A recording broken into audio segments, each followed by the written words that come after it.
Hello, folks. This is Hack here with a new comic review. Probably the only one for this past week. Comics were a bit light, but I was able to find a good old diamond, and admittedly, not a bad rough. Got some good stuff, but honestly, this is the one that stand out here. Uncanny X-Men number 171, the issue where Rogue decides to join the X-Men. Now, if you have a keen eye, especially if you've seen my weekly comic roundups, at least the past two ones, you've noticed that I've been picking up a lot of Uncanny X-Men books, and the only reason why is that, well, number one, they're only these reprints, these True Believers reprints, only about $1 and $1 for really good fun stories. Why the heck not? So I'm getting them, and so this will be what, third week in a row I've got one, and this one so far of what I read was really good, because each moment here that I've read was just, how can I put this?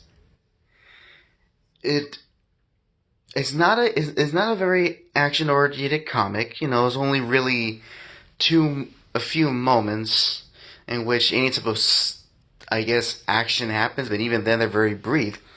But what happens here is that there's a lot of great character moments and and character interactions that make them feel very real. And it starts very impactful when you open up with Storm here, in which she defeats Callisto, declares herself leader of the Morlocks, and then a great part then comes up in which and the great part comes up when Storm then is speaking with Nightcrawler, and Nightcrawler says, actually, let me hold up, there we go. Nightcrawler says, "You seem to be going out of your way to make an enemy of Callisto. We were enemies the night we met, Nightcrawler. We shall remain so till the day we die. Nothing I do or say will ever change that." And then Nightcrawler thinks to himself, "Perhaps, but the Orwell I remember would have at least tried." So you have a lot of these character moments going on with Storm, to kind of skip to her side of the story. She is having difficulties trying to become the leader of the X-Men, to the point that she questions of whether or not just to go back home to her old life, because she feels very conflicted. Her fight with Callisto, it was something that she cannot see herself doing. She was essentially being very confrontational and very headstrong, when she's not usually that way. She's very passive. She's one who's very caring, but being the leader of the X-Men is not allowing her to be that way. So she's in conflict with that. You have and you also have also brief moments of just simple character interactions. Like, for example, all the way in the beginning of the book, we had a brief scene with Scott and Madeline Pryor, and that kind of saying the seeds of the big story review, in which we learned that on the day that Madeline experienced her terrible plane crash, it was on the same day that Jean Grey died. So you got that plot thread setting up, and of course we have right here we have actually, original Miss Marvel, Carol Danvers. She's important. It's a Rogue story, so she's gonna be an important part of it. I also got some funny interactions with Kitty Pryde and Eliana here, a Colossus sister, and I forget what's her mutant name. I want to say she's Magic, but I actually honestly could be wrong. So I'll just call her Eliana. And and of course, and actually we get to see some romance between Charles Xavier and Lilandra, which was a funny scene where, where after Lilandra comforts Xavier, uh, she says, You are after all the strongest mutant mind on Earth, among other things. What do you suggest? We could play doctor." And just react right, Alondra. And this is like, but she was actually being sincere. Since Professor Xavier is having trouble with his powers within his new body. So you have all these plot threads, and you have moments where, especially in the beginning, there's a lot of good mixes of melodrama, but also fun character moments, especially with Kitty Pryde. To go back to her, she's throwing a tantrum, thinking people are stealing her stuff, only to realize that it's just underneath her desk. I think it was like, what was it? Did she say disk drives, or did she say swappy? What was that? Floppy disk. I think it was. She said floppy disk. Yeah, it was. It was floppy disk. So you have like fun character moments, and then as you get deeper into the book, you go there.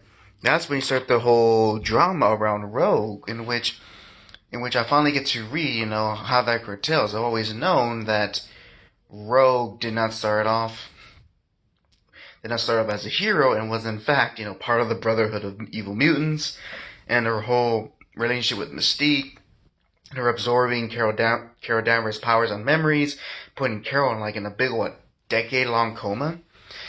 So yeah, so I finally get to read that of how she officially becomes an X-Men, and every single member of the X-Men pretty much telling Xavier, like, don't let her in. You remember what she did? Why should we trust her? And why should we put her among us? And then there's a great moment that Professor said in regards to when Storm confronted Xavier about having her part of the team. Let me go straight to it. And the Professor says this to Storm. Oh, and I can get the light in there. There you go. And he said, he goes, I see. We pick and choose who we help. Is that it? Some are worthy, others not. Who was it? Aurora told me Wolverine was an X-Man not because of his sterling character, but his potential for good. That to deny him, though he abhor his violent nature, would thereby deny our true reason for being, which is to help him achieve that potential. The same argument holds for Rogue, does it not? Of course, there's a risk in accepting her, but consider the alternative. At least with us, she has a chance for a better life. Deny her, and we condemn her outright. And that I will never do to any mutant so long as breath remains within me. I forgot about that, inspiring Charles Xavier, concerning what he is now. And the fact that we have and that again, there's that conflict with Storm as the leader. She does want best with the team, but of course, she always has to keep her emotions in check. She's still kind of, I guess, because this all takes place within one day. The story, I mean, she's still reflecting on her fight with Callisto, and then with Rogue showing up, and she's definitely not trustworthy any y'all. And you have Carol here, when she just, let's go to that page there, just poof, to visit the X-Men, she knocks out Rogue into the upper atmosphere. She's bitter, and she absolutely has no forgiveness, no type of apologies for Rogue. She hates her. She hates Rogue. There's no other way to put it. She hates her. She wants nothing to do with her, and she wants payback for essentially, what was it? Making her miss a good portion of her life. And there was a sad, beautiful moment with Carol in which she's with her family, and she says this. If I can go find the page. I'm revealing a lot. It's an old comic, so I'm not spoiling too much. I'm showing why I really love this book. You have Carol right here, and she says that, if I can get the lighting correctly, I never could fool her. When I was Miss Marvel, she recognized me right off the bat, and now she knows I've changed. If only she knew how much, for good and ill. Charles Xavier did his best to restore my memories after Rogue had stripped them and my powers from me. Thanks to him, I remember pretty much who and what I was, but there are no emotions to go with them. Where once I loved them with all my heart, I feel a vague affection. That's what Mom noticed. What disturbed Mom and outraged me. A loss that can never be replaced. So, she it's hard to say now she feels in the right for hating, really hating Rogue because all that experience and love that she got from her family gone just like that from Rogue, and even though she has all that back, it's not something you can just easily replace. So I mean, this makes you remember when Carol was actually a character and not just a big old and that's just a big old political tool for woke writers. Whether it's but this is all to say whether it's the reprint or the original issue or within a trade. Uncanny X number 171, man, it took me by surprise.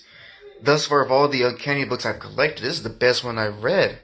And I'm sure there's a lot more better ones out there, but man, this one really got to me real good. With actual drama that made you care about every character. I mean, I could kind of care more or less about Kitty Pryde, and this one changed that. So, it was a really good book, and if you see this, pick it up. It's a great it's not just a great comic book, it just was a great story in general. And that's all there is I can say about it. So with all that, thank you very much for watching, and this is Hack, signing out.